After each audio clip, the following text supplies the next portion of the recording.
Hi loves, welcome back to my channel. It's NanaYaa Tresses once again. So today we're going to be talking about how to become more feminine. If you are new on your femininity journey and it looks like there's a lot going on and I don't know what to do, I got you sis. I'm gonna help you have certain aspects that I will be later breaking down into mini series to explain to you how you can become much more feminine without it being too overwhelming. Anyway, if you're new here, hi, I'm NanaYaa Tresses. You're welcome to my channel. We like to talk about hair and beauty. Well, hair is part of beauty. Also some self-development along the way, some lifestyle content, as well as some femininity tips. If this is something you're interested in, be sure to subscribe. Now let's get into the video. So number one, on ways you can incorporate much more feminine stuff into your journey is self-care. Is to practice self-care. So I know that it's like one of the trending hashtags, always hashtag self-care, hashtag self-care. But really, what is self-care? It's about taking care of yourself, and that is not limited to just one aspect. So I wanted to break it down to three portions. That's the physical, the emotional, and then the mental portions of self-care. So for self-care, one thing you can do, the first thing is take care of the skin that you live in and the body that you live in. So that includes what you eat, when you eat, because let me tell you, one of the reasons why it was easy for me to gain weight was because of the time I ate, not even because of what I was eating. That's another step, another time. But like I said, your skin, taking care of your skin helps you to, it helps with the entire outlook. When you look great in a very beautiful dress and your skin is not the best, you don't feel comfortable, you don't feel confident. So taking care of your skin is one of the many ways that you can incorporate some forms of self-care, because by taking care of yourself, it's like you are actually taking time out to do things gently, to see the changes. It's like an entire metamorphosis, and that in itself can incite a different change in you. So that's when we can incorporate self-care into your regimen. It helps you to become much more feminine. And also, still speaking on self-care, we also have to talk about the physical part. I mean, that's the first thing somebody sees before they get to even talk to you.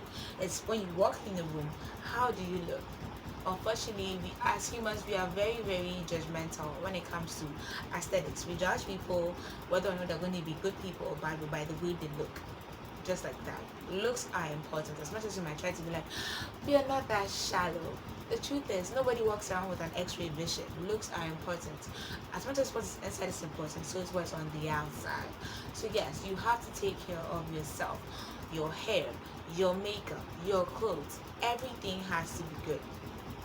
To be honest with you, I think I'll be talking about this, about clothing, later on in one of the series, but how your dress alone looks, the kind of dress you wear, whether or not it's iron, all that can send off a vibe that you don't like take care of yourself, or you don't really care, or you don't like, yeah, that you don't care about your appearance. So yes, everything counts, from your hair to the tip of your toes, your nails, your clothes, your jewelry.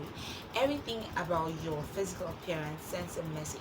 So taking care of your outer being also accounts for your inner being. Speaking of your outer being, the body, like I said, your diet also plays a very huge role in making sure that you look good, because it's not always about pleasing the standard of beauty. It's just about, if you wear your own clothes and you can't fit in it, I don't know about you, but then for me, I will not feel happy with the fact that I can't even fit in my own clothes.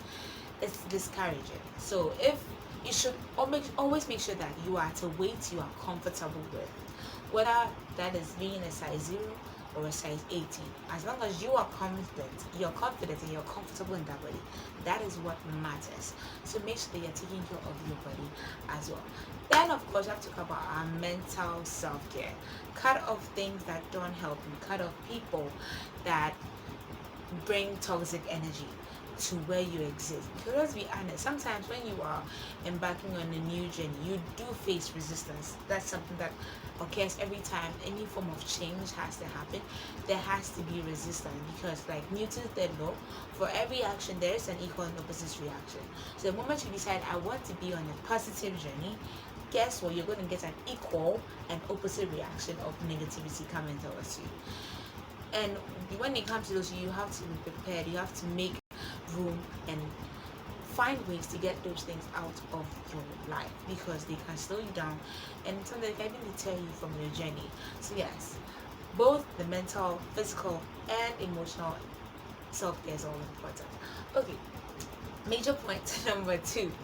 One amazing thing that you can also do is for self-development. Is another way you can become much more feminine.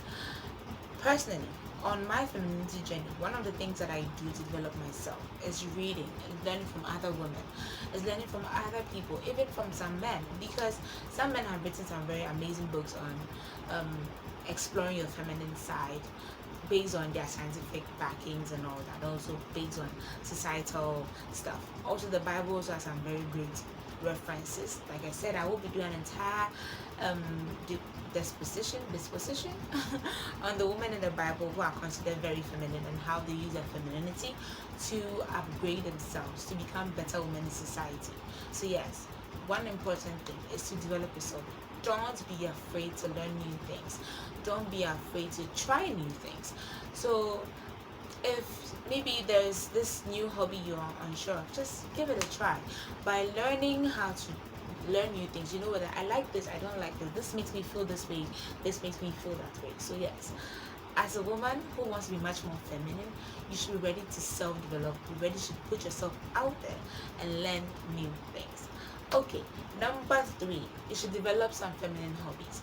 What do I mean by feminine hobbies? Normally, femininity is associated with things that are soft, calm, gentle, things that make you take your time, things that bring you joy, things that inspire, the inner creative in you. That is usually what feminine energy does. It creates, it changes. That is feminine energy. So any form of hobby that inspires change, that inspires creativity, any form of hobby that inspires joy, that inspires art, is the kind of hobby you should be looking into pursuing. So yes, so things like sewing, dancing, singing, drawing, decorating a space, floral arrangement, anything that kind of brings newness and beauty to a space is something you should try looking into. So some feminine hobbies are going to be great for you when you're trying to also develop your feminine energy. Number 4, have a tribe. What do I mean by have a tribe? So like they always say, if you want to go fast, you go alone, but if you want to go far, you go together. Sometimes you want to be on your femininity and you're like, I got this, I'm going to do this, and you're like, go, go, go, go, go. But midway you get stuck or you get demotivated, you lose motivation, and you're like, meh, I was doing fine without this anyway, who cares, I might as well go back to how I was before.